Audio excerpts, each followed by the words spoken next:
Good evening, everybody, and welcome to Seasons of Layers of Pain. Today's episode is episode 6. Today, we're talking about breaking generational chains.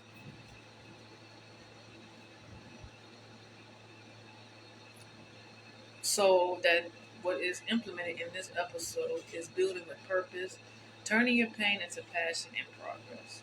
So, that's what I'm at with this episode today. I kind of mixed up episode 6 with episode 5, but it's all right because it pretty much has a meaning for both. So let me jump right into it. The first topic I want to, I be trying to get comfortable when I get on this live, y'all. Y'all don't understand what this chair's like. Ooh. All right. So the first topic I want to talk about is family trauma. I grew up in a two-parent home, and as a young child, I had a mom and dad, and a brother who's older than me, like 10 years ago. And as a child, you see a dad work, a mom work. I never really paid attention to the things that were going on because as a child, I was happy, bubbly, full of life, and around family. As a child, you're supposed to remain silent and don't say anything when adults speak. That's the family dynamic that I was brought up in. And as a child, I was an introvert, so I was very shy, and I didn't really speak or really talk very much. I just went along what was told and didn't talk back or be disrespectful, be defiant. And that's just who I was as a child. When I got older, you test your parents, you did this and that and third, be a little defiant and trying to test the waters. But I didn't realize the trauma that really lied and surfaced up later on in the years after certain people passed away. And it really started coming to light when I again get connected to different people as I got older. And I started just sharing things with them about my family dynamic. And they started saying, you were part of a lot of family trauma. And you didn't even realize that you was a part of family trauma. You didn't realize there was a lot of secrets that were, kept away. There were things that weren't told to you because you were not young enough to understand. But as a child, I was very observant. I observed a lot of things that people said, conversation, things that people were doing. I didn't say anything because as a child, like I said, I was an introvert, very shy. I didn't speak about things very much, but I paid attention to the conversations. And I can go back and recall some of the events that took place, and people ask me as I got older, you remember all that? Yeah, because I was a child that was observing everything that was you doing and paying attention to it because bluntly, I was fearful and still is to this day of my father, my dad, to this day. But I've learned how to handle him in a way that's completely different. I had to be more vocal as I got older. I had to learn how to really manage things differently. My dad is an ex-military vet. My mom was a crossing guard. She worked in a monastery when she was younger. They both met in junior high school. I want to say seventh grade, eighth grade year, and they were together until the day she died. So, and I didn't realize the dynamics of things that was going on in my family, about the secrets, the things that were going on. A child didn't even really want to know. And what really struggled me is when you have conversations with family, particularly, they like to ask one particular thing. And then when you start going in detail, they want to switch it and change it to something different. That's just how my family operate. They just want to know that one thing, how somebody do one, and then get detail. They just kind of just disregard you and go on to the next topic because they didn't want to hear any more about what you had to say. They wanted to just hear that particular part and keep it moving. And that really resonated in me for years. Like, oh, I'm trying to have a conversation with you, but you just want one particular answer, maybe a couple, and that's it. They don't want to hear anymore because they got what they got out of you. See, behavior is so sporadic. They think and feel a certain type of way, and they want you to continue that behavior.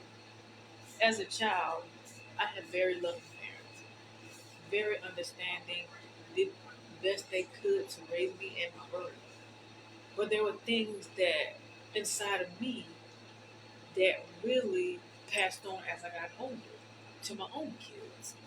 And I asked myself, why do I behave and act a certain way? Because of what was passed down to me, what I was shown and what I was taught. And a lot of times when you're shown this stuff, you practice the same behavior as you did when your parents' generation before did. But I broke the generational curse as I got older. I began to really open my eyes, open my ears to realize that some of this behavior is not healthy. This is not healthy for you to do this. It's not healthy for you to say. It's not healthy for you to practice in your own life. And I had to really dive into myself and realize this was not a healthy situation. And it wasn't healthy for me eternally. As a young parent, learning how to balance out one child and then turn around another child and working was a journey for me. I used to have anger. I used to have rage. I used to be frustrated. Even my kids even bring that up. My mama used to be this and that. But somehow the way you change. Yes, I changed. I want to be a better woman, a better mother, a better everything. I had to change for my own sake because the things that I was seeing about myself was not healthy. The way I was carrying on was not healthy. The things that I was feeling was not healthy. Gossiping was like my go-to. Like, I don't care nothing about that. I'd rather not even be a part of that because it's not healthy to be doing all that stuff. Because you don't know what somebody's going through or what they're feeling. And to disregard people's feelings, I've done that too. But now I know to be more attentive to listening and to understanding and really be able to understand what somebody's feeling and going through and giving people a chance to express themselves. Way back when, oh, it was this, that, and the third. But I began to realize that no, you got to give people a chance to hear their side of the story. You got to give people a chance to really view their outlook on things. And that's the thing about it, ladies and gentlemen.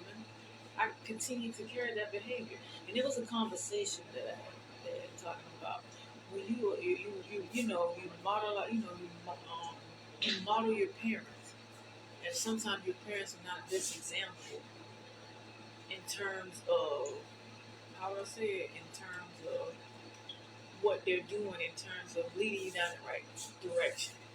My daddy gave great advice, this and that and the third. What I'm saying is that your parents can have influence on some of the decisions in your life. And they sit back and watch their behavior and the way you conduct yourself and they smile because they know it's not healthy. But they see themselves in you. And that's what I've experienced in my own life. If I read around family and those who've been knowing me since I was Yeha, they will still think, kid me not that I'm saying that same little Trisha I grew up. Again, I'm 42 years old now. I'm not that same youngin that y'all knew running around with the braids in the hair, braided this way, braided back, wearing barrettes, running around with little girl clothes. I'm a full grown woman. So she don't exist. And a lot of them bring that to my attention. Well, I remember you here, because that's all they remember about me. They never got a chance to really get to know me, because that's just how they are. And I had to come to terms with that. Now, the many questions that many of you asking, how did you break that family trauma? By allowing myself to have a strong relationship with my children. My parents had a relationship with me. But the conversations that I have with my children are completely different from the conversations that I had with my parents. I made it my choice to have an open relationship with my kids.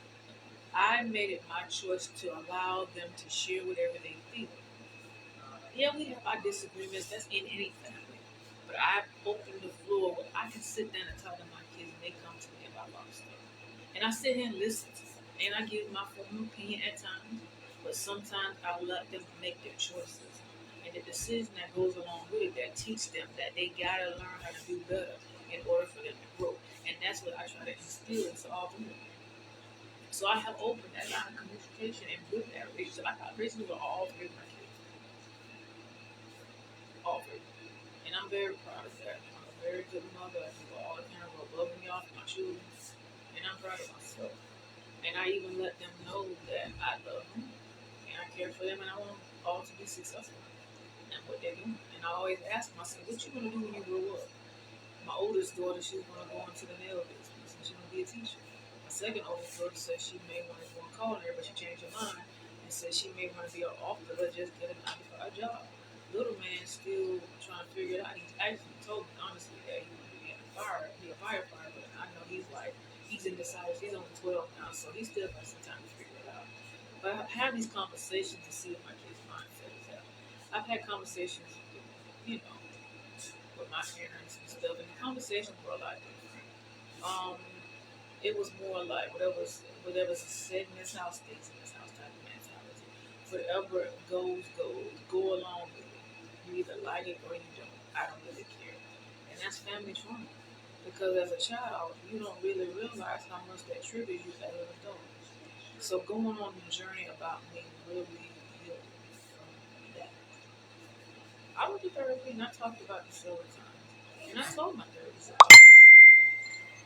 in confidentiality. And they said, yeah, you really had, you know, some trauma, like many people. And what I've seen is, and this is the next part I'm talking about, is toxic cycles.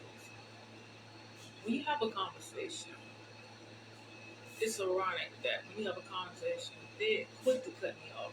Like I'm trying to express myself, they like disregard what I have to say and go on to the next topic. Like they really don't want to hear anything I have to say. And I always wonder why would somebody ask you something and when you begin to express yourself, they have like a disinterest in what you're saying because they don't want to talk about it. They want to get on to the next subject. And I kid you not, I want to say anybody, majority of my family does that. Have a conversation with them, they want to jump to something else. Like we start the conversation while we going to something else because they're tired of talking about it, they want to move into the next subject. And that really boiled my spirit. Like we're having a conversation. Why are you cutting me off and going to something else? Don't do that. You don't want me to cut you off and talk about something else because I've come to realize they are not really interested in what you got to say. They just want to get to the point and move on to another topic. And the cycle continues. And I had to realize, wait a minute, you becoming one of them. Like, stop, pause, wait, don't do that to yourself. Because if you do that to yourself, you becoming a product of them and producing more products of them moving forward. Moving on the next part. One-sided. When you have one-sided conversations or one-sided situations, there's no accountability and toxicity. There's no I apologize or I messed up or I can walk back in and don't address it. It's an ongoing thing. And what I seen, ironically, it kept spiraling over and over again. I'm like, wait a minute. A couple of times I had to address some situations. Did it change? No. But they know what my mindset at. But people still are trying to channel me back to the old version of me. And I've told you, she's gone. She's adios amigo. She's not ever coming back. Okay? And that's what people fail to realize. People start really dealing with me because of that. I'm all right with it. I have family, come in, look at my posters on my Facebook and say, hey, I say, hey, back respectfully. But I don't go out of my way to make it a big deal because I know what we stand. I have set this boundary or I set this outlook of myself like, hey, you either here or you're not. You're going to come or are you going to go? I guess a lot of times, honestly, they don't know how to really build a relationship. So they just kind of say, hey, how you doing? And just keep it pushing because they don't know where to start from. And I had to realize that too. Like, you can't be in a toxic situation if people don't really know how to really address you or learn how to be there for you as a family.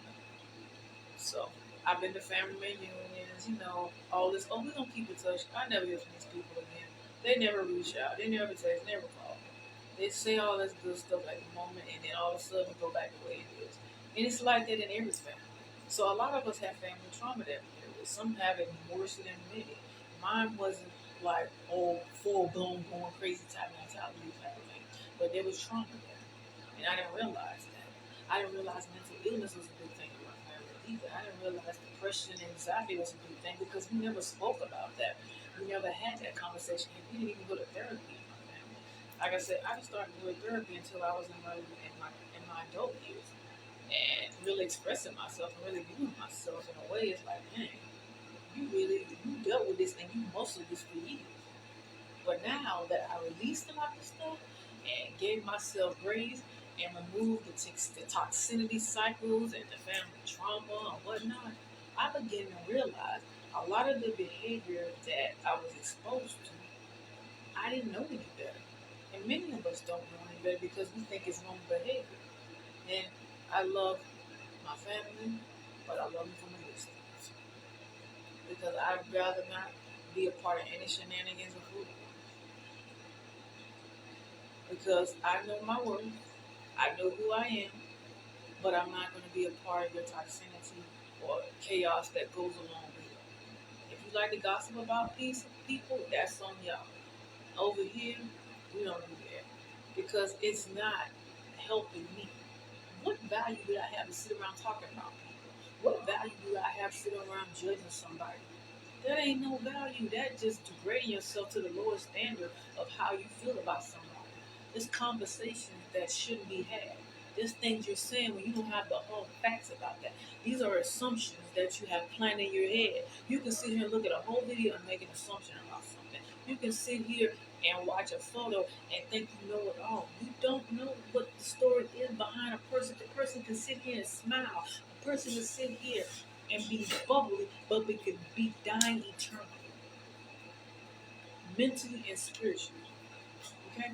So a person can sit here and smile and put this cover on. This person can be on their glasses. This person can be getting ready to take their own life. This person can be going through a real hard time financially. This person can go through an element in their body. This person can be on the verge of a divorce. A person can be on the verge of losing something very precious to them. They may be going through something at work. You never know what somebody's going through. So why sit here and talk about somebody?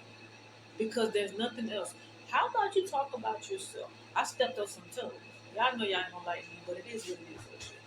How about you talk about yourself? I have no problem talking about myself. Most people may not like these lives, but I'm not for everybody, and I'm okay with that. How about you talk about yourself? How about this? People don't want to talk about that. But I'm here to tell you, in order for you to break the generational change, you gotta talk about it. You gotta have these tough discussions. Everybody wants to point the finger, but nobody want to take accountability. Now, let's look at the next part of this. Creating a new legacy. I'm creating a legacy that in order for you to heal, you gotta let go. In order for you to grow, you gotta prosper. In order for you to elevate, you gotta go through some things. In order for you to show yourself to be the man and woman that you are standing out to be, you gotta lose some people, folks. And it's not an easy journey, but it's not gonna hurt you to lose people because guess what? A lot of them wouldn't care if you were here or gone. I kid you not. A lot of them don't love you the way you love them. They do not care. So in order for you to create legacies, I'm creating legacies. I'm talking about healing around my family. I'm talking about doing things differently. I'm creating new traditions in this family. Me and my oldest ones, we're doing stuff different. We're not doing stuff that was done back then. We're doing stuff that can create new memories, breaking things, opening up, sharing your feelings and emotions. And I make it again an open dialogue in this house about sharing your emotions and feelings about things that you may be dealing with. And that's my legacy, to leave a legacy of healing, deliverance, forgiveness, letting go, and being at peace within yourself. Working on yourself from the inside out. Cleaning up whatever damage that happens to you and really dealing with it. Don't get angry about the situation. When you say you have forgiven somebody or something, you're doing exactly that. It's not for them, it's for you. And I continue to tell that. And people talking about, you can't. The forgiveness is for you. It is. I'm telling you, it's for you. When you feel that lightness just come off of you, you're gonna feel that lightness just comes off of you. You're gonna have so much peace in your life. You will be able to think and breathe more better because you let go of the intensity that has been holding on to you for years, heck, even decades. Why breaking generation change is important? So you can create legacies that are everlasting. that are healthy, everlasting legacies. Healthy. You hear what I'm saying? Healthy. Not toxicity, not family trauma. Healthy. You want to build healthy legacies. So that way your children and your grandkids and grandkids can continue that legacy of creating more healthy legacies. That way they continue to even break more generational curses that need to be broken. It starts with you breaking off majority of them. If you miss some along the way, hey, you're only human. But they can start really breaking more of them. That way, your legacy lives on after you've gone on. And that's what I want to do for my legacy. After I'm going on, I want to leave a legacy of healthy legacy. Learning how to heal, learning how to forgive, learning how to let go, learning how to release, and stop letting what has happened to you dwell. Many people don't know how to do that. Many people hold grudges. Many people are bitter. Many people are upset. We're going to talk about the green flags and the red flags. Everybody hear the red flags. Negativity, this this of negativity, lashing out, saying all kind of crazy stuff. But the green flags are things that you want to embed in somebody's life. You want to speak life into somebody. You want to see somebody prosper. You want to see them win. You want to congratulate them on the transformation that they made. And you also want to give them their flowers and let them know that you appreciate it and you see the progress and the growth they have made.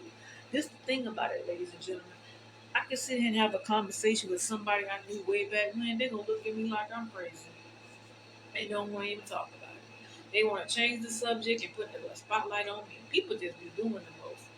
But I don't worry about that because this is why I really don't have that kind of communication anymore. Because my expertise of looking at life is completely different. My journey is my journey. Your journey is your journey. So how does this build? And I want to say this before I end today's podcast, everyone. I told you this is going to be a long one, ladies and gentlemen. I know I said a lot of stuff, but at the same time, it's meaningful.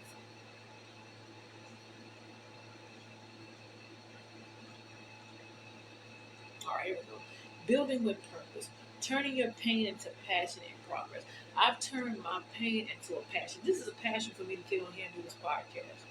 I've turned this passion, and it's in a progress stage because not only am I walking in the shoes that I'm speaking of, but I'm presenting myself in a way that gets you to understand that, wait a minute, this woman has been through some things. This lady has broken barriers and kicked down doors because she no longer wants to feel the emotion and anguish of things that have kept her bound. I broke the chains. The chains are broken. I'm walking into my purpose. I'm turning my pain into purpose and turning my purpose into progress. The progress has continued to thrive me and has continued to expand me. I have different things that I'm doing behind the scenes that I don't speak of. My book speaks for itself. The people I've helped, the people I've connected with, the people that I've spoke life over to. Some of them that went on and went to glory, and some of them are still here walking this earth. And they can tell you that I've done things for them. They can tell you that I've really impacted them. And they can tell you that I'm that light. So sit here today with you all. Episode 6, Breaking Generational Chains.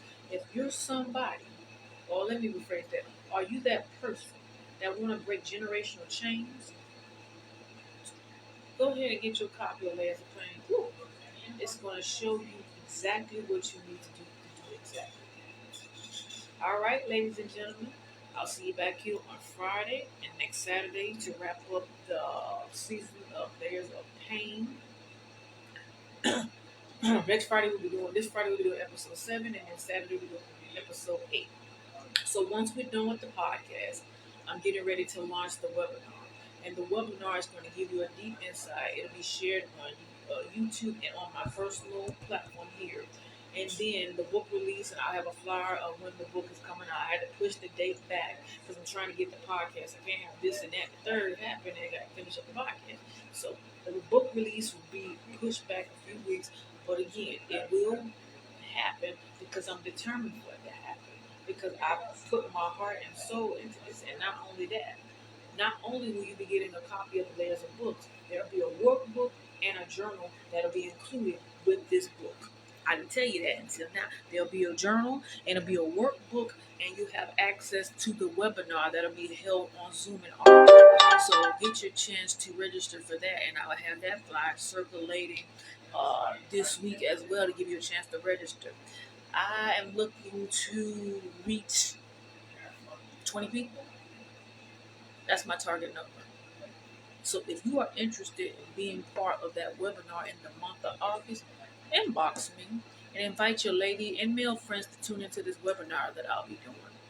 It'll be on Saturdays about 7 p.m. Eastern Standard Time. So that way you have more people chiming in. I'm dedicated. I'm pursuing this. I'm doing this thing, y'all. And I'm proud of me, and I'm congratulating myself on this accomplishment, everybody. So again, I hope you all have a phenomenal and a wonderful week. I'll see you back here Friday. Probably about 4, let me see, 4 p.m. because I got work. So I'm trying to figure out, like, okay, so I'll see you here Friday at 4 p.m. and on Saturday at 4 p.m. as well. I hope you all have an amazing and a wonderful week. Again, keep God first in all that you do and be encouraged. Later.